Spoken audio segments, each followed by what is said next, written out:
sobrang dami nga kaibigan ng natuso ko ditong cuttlefish sa spot na to. Ayan mga kaibigan, kung titingnan mo sila para lang silang bato kaibigan.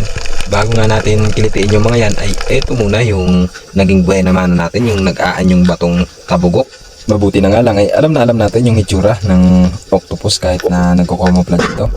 Ayan kaibigan, huli nga kagad tayo dito ng isang orange octopus. Maganda nga yung size ng octopus na to kasi good size kaibigan. Sarap nito sa adobo.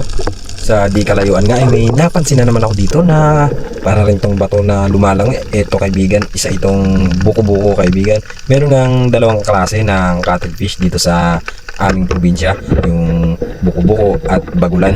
Yung ganitong klase ng cuttlefish kaibigan ay hindi na ganong lumalaki, di tulad sa bagulan na umaabot ng hanggang 5 kiluhin o higit pa.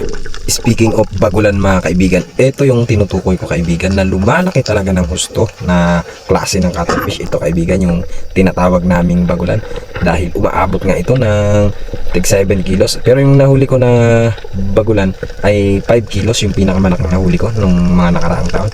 Hindi nga lang kaibigan bagulan o buko-buko yung nahuli natin dahil may pailan-ilan din na nagpakita sa atin na pusit lumot yan kaibigan. Medyo may kailapanan talaga yung pusit lalo na kapag maliwanag yung buwan. Pero yung kagandahan naman kaibigan pagka season ng bagulan ay maganda manghuli kapag maliwanag yung buwan kasi yan nga yung labas nila at hindi nga rin sila malikot o mailap dahil napaka-easy nilang hulihin lalong lalo na kapag kagabi. Eto kaibigan, nakakita na naman nga tayo ng isa na namang cuttlefish. Eto, buko-buko itong isang to kaibigan. Siguro nasa 900 grams yung isang to dahil ang pinakamax na kilo ng buko-buko ay umaabot lang ng tag sobra 1 kilo. Eto kaibigan, tinaas-taas ko pa at napansin nyo naman na maliwanag ang buwan. At sa di kalayuan kaibigan ay may nakita na naman tayong parang dalawang batong gumagalaw. Isa na naman nga itong cuttlefish. Eto kaibigan, inasinta ko nga kaagad yung isa at ayan, successful naman dahil na stone shot natin. Kagandahan lang yung kasama niya hindi nga lumayo ng gusto. Eto kaibigan, lumalangoy na parang bato. Hindi ko nga muna tinanggal sa pana yung isa dahil nagmamadali nga ako mag-load para maabutan natin yung isang tumakbong cuttlefish. Eto kaibigan, dalawa sila na successful na nahuli natin.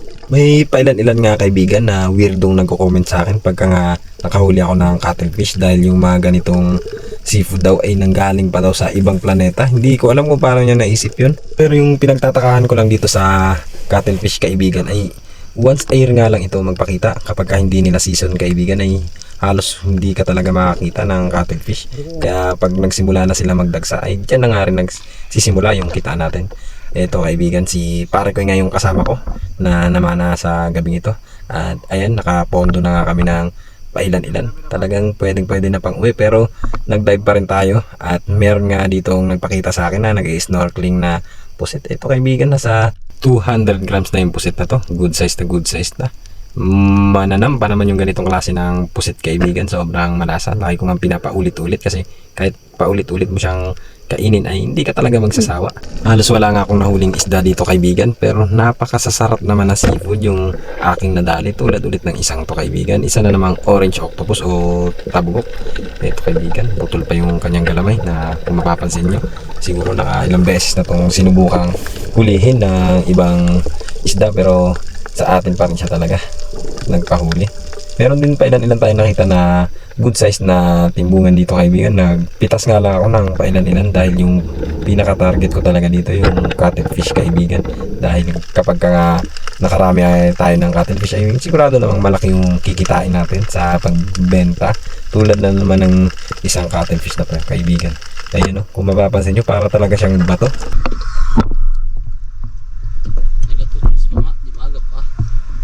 Marami-rami mga kaibigan. Pauwi na kami pare koy. Ayos. Daming huli.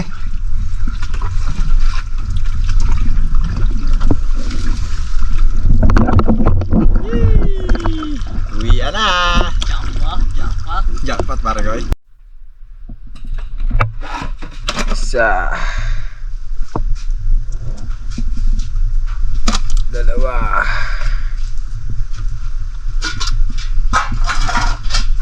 Tatlo.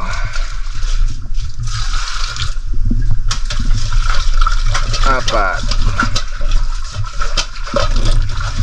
4 na buko-buko.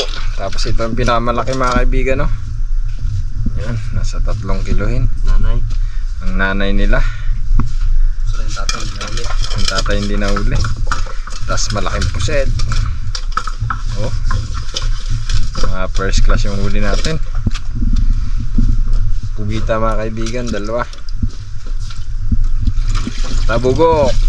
Tabugok ang tawag namin sa ganitong uri na pugita mga kaibigan. Yan o. Haba.